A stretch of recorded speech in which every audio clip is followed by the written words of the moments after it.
Chapitre 9. Le calcul des coûts complets avec la méthode des coûts à base d'activité. Il s'agit ici de travailler à nouveau la répartition des charges indirectes, mais en utilisant une méthode différente de celle des centres d'analyse. Le modèle à base d'activité établit un lien entre la consommation des ressources et le processus de création de valeur dans l'entreprise.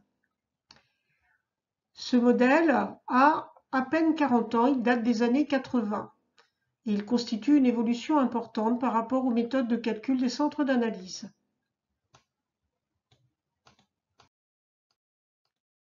Le principe est le suivant.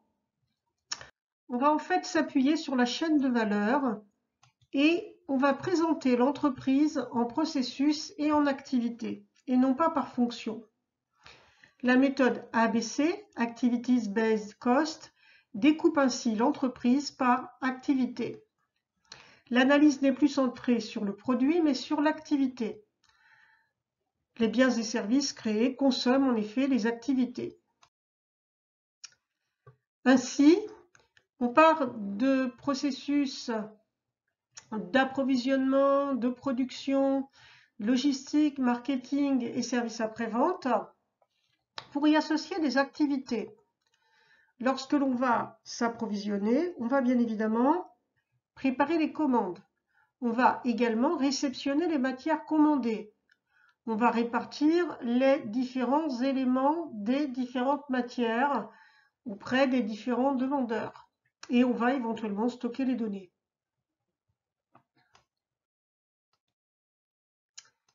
La méthode ABC concerne évidemment uniquement le traitement des charges indirectes. Par exemple, on va partir du loyer ou de la charge d'électricité que l'on va associer à des activités pour ensuite identifier les coûts correspondant à un produit ou bien une prestation de service en particulier. Principales étapes. Dans un premier temps, on va recenser les activités qui existent. Partant de là, on va ensuite rattacher les charges aux différentes activités qui auront été recensées. On aura ensuite à déterminer un inducteur pour chaque activité, c'est-à-dire un élément qui va nous permettre de calculer un coût unitaire. On va veiller à regrouper les activités qui auront le même inducteur. Et on va calculer le coût unitaire de chaque inducteur, en prenant le total des ressources de chaque activité correspondant et on divise par le volume de l'inducteur. Et puis enfin, nous terminons en déterminant le coût de chaque activité en multipliant le nombre d'inducteurs consommés par activité par le coût de l'inducteur préalablement calculé. Prenons l'exemple d'une société, WF+, qui commercialise des paddles.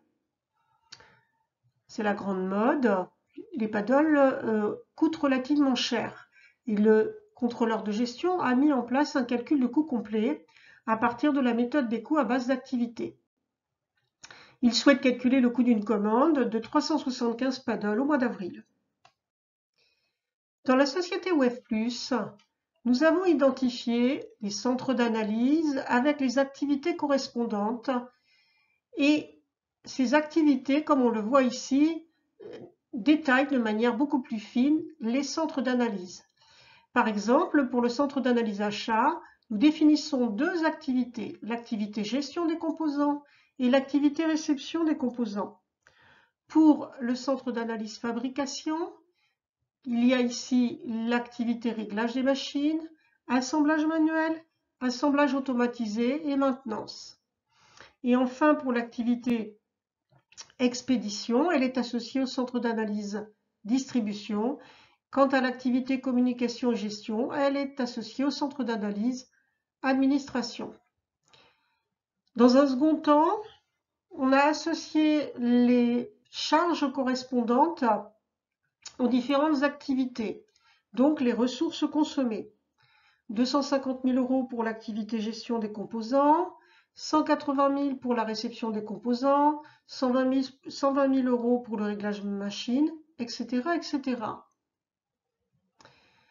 Enfin, nous continuons en identifiant les inducteurs, la nature de l'inducteur. Pour la gestion des composants, il a été considéré que l'inducteur associé était le nombre de commandes. Pour la réception des composants, il s'agit de la quantité achetée. Pour le réglage machine, il s'agit du nombre de lots, etc., etc. Et nous avons ici les volumes d'inducteurs correspondants. Il va nous falloir maintenant déterminer le coût de l'inducteur associé à chaque activité. La première chose à faire va être de regrouper les activités ayant le même inducteur. Ici, nous observons que l'activité réglage machine et l'activité expédition ont toutes les deux un inducteur qui correspond au nombre de lots. On va donc ajouter leur charge pour obtenir 250 000 € pour l'ensemble de ces deux activités. Sachant que le volume de l'inducteur correspondant est de 50, c'est-à-dire qu'il y a 50 lots, nous obtenons donc alors le coût de l'inducteur correspondant, 250 000 divisé par 50 égale 5 000. On procède de la même manière pour toutes les autres activités, donc en prenant à chaque fois le montant des ressources consommées, c'est-à-dire des charges, divisé par le volume de l'inducteur pour obtenir le coût de l'inducteur correspondant. Par exemple, pour la réception des composants, 180 000 divisé par 36 000 égale 5 €. Nous sommes maintenant en mesure de débuter le calcul du coût de notre commande. Nous savons que les charges directes sont constituées de matières premières et de main-d'œuvre directe, dont les quantités et les coûts unitaires sont les suivants. Nous connaissons les charges indirectes avec les quantités d'inducteurs correspondant à notre commande et les coûts unitaires que nous avions calculés précédemment.